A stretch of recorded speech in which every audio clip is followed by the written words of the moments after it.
साथियों नमस्कार। सासाराम से सीधी तस्वीरें आपको दिखा रहा हूं। सोरा का ये एयरपोर्ट ग्राउंड है। लगातार पिछले 2-3 दिनों से आपको तस्वीरें दिखाई जा रही हैं कि यहां से बिहार में वोट अधिकार यात्रा शुरू होने वाली है। राहुल गांधी, तेजस्वी प्रसाद यादव और तमाम जो महागठबंधन के बड़े नेता हैं आज इसी मंच से हुंकार भरेंगे। मुद्दा यही होगा कि जो वोट चोरी हो रही है बिहार में उसको लेकर के जनता के बीच में जाएंगे, क्योंकि इन्होंने सुप्रीम कोर्ट का दरवाज़ा खटखटाया। उसके बाद चुनाव आयोग से लगातार इन्होंने मांग की कि आप हमें जवाब दीजिए। उसके बाद से देश की सबसे बड़ी पंचायत संसद में भी बहस के लिए इन्होंने सत्ता दल के नेताओं को, देश के प्रधानमंत्री को सामने बुलाया, वो नहीं आए। उसके बाद से इन लोगों को लगा कि हमें वही जाना चाहिए जहां से हम चुन करके आते हैं। वो लोग अब जनता की अदालत में जाएंगे। मैं बता दूं कि बिहार में जो यात्रा शुरू हो रही है लगभग 25 जिलों में जाएगी। 1300 किलोमीटर, 14 दिन की यात्रा, 25 जिले। ये कहीं न कहीं आने वाले समय में निर्णायक भूमिका निभाएंगे कि बिहार की राजनीति या कहें कि देश की राजनीति किस करवट बैठेगी।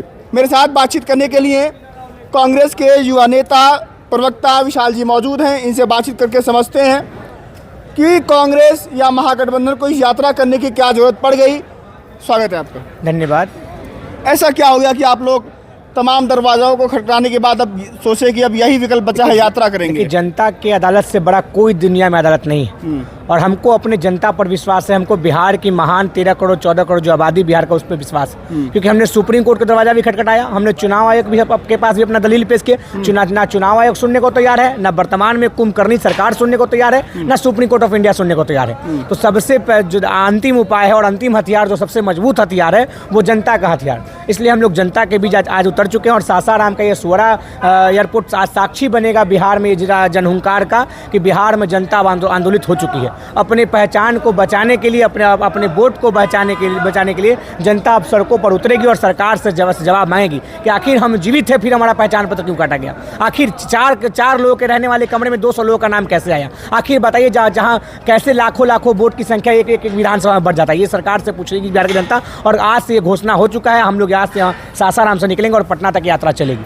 65 लाख वोट काटे गए हैं, तो आप लोग दावा करते हैं कि सब के सब आपके ही वोट हैं। उसमें भाजपा का वोट, जेडीयू का वोट या और तमाम दल जो हैं जो इंडिया अलायंस में, उनके वोट नहीं है।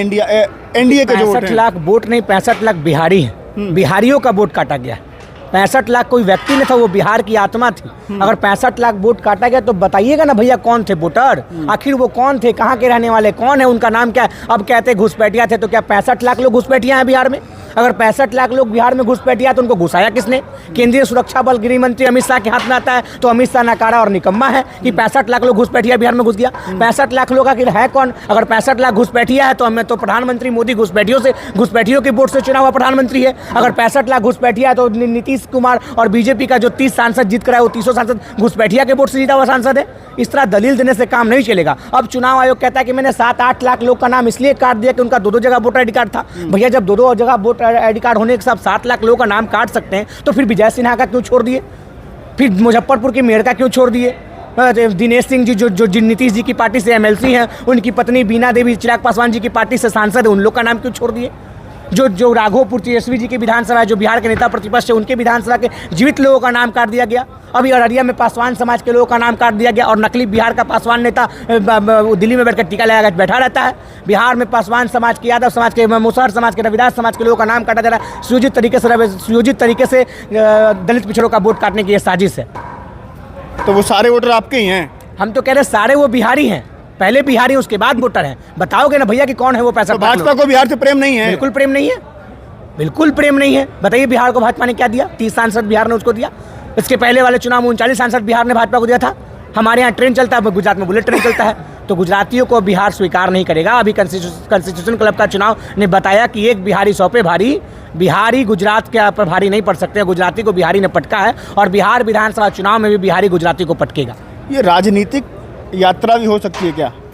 हम जनता को जगाने के लिए जनता के साथ हैं, उनके कदम से कदम मिलाकर चल रहे हैं, उनके अधिकार को बचाने के लिए, क्योंकि हमारा संवैधानिक अधिकार है। जब हम वोट ही नहीं दे पाएंगे तब तो हम भारत का नागरिक ही नहीं पाएंगे। आज हम यही सरकार आधार कार्ड बनवाई, गांव-गांव कैंप लगाकर आधार कार्ड बना, हर चीज़ को आधार कार्ड से लिंक कराया गया। अब कहता है आधार कार्ड वैलिड नहीं है, तो हमारा जब आधार कार्ड वैलिड नहीं था तो हमारी सरकार भी वैलिड नहीं है, हमारा जब voter I D card valid नहीं था हमारी सरकार भी वैलिड नहीं है, क्योंकि इसी सरकार से हमने इसी वोटर आई डी कार्ड से हमने सरकार को गठन किया था, और हमारा वोटर आई डी इनवैलिड हो जाएगा तो सरकार भी इनवैलिड हो गई, भाजपा और जदयू का 30 सांसद भी इनवैलिड हो गया। सुयोजित तरीके से भाजपा यहाँ अपना कुनीति अपनाना चाह रही है, इसलिए हम लोग महागठबंधन लोग आदरणीय नेता राहुल गांधी जी, तेजस्वी जी, लालू यादव और बिहार में तमाम महागठबंधन के नेताओं के संघर्ष के साथी बनकर हम लोग बिहार में यात्रा को शुरू करने जा रहे हैं। जी शुक्रिया। ये मेरे साथ विशाल थे, इनसे बातचीत हुई। मैं बता दूं कि आज सासाराम से जो यात्रा शुरू हो रही है वो 1 सितंबर को पटना के ऐतिहासिक गांधी मैदान में उसका समापन होगा। यात्रा 25 जिलों से गुजरेगी, लगभग 1300 किलोमीटर की सफ़र करेगी।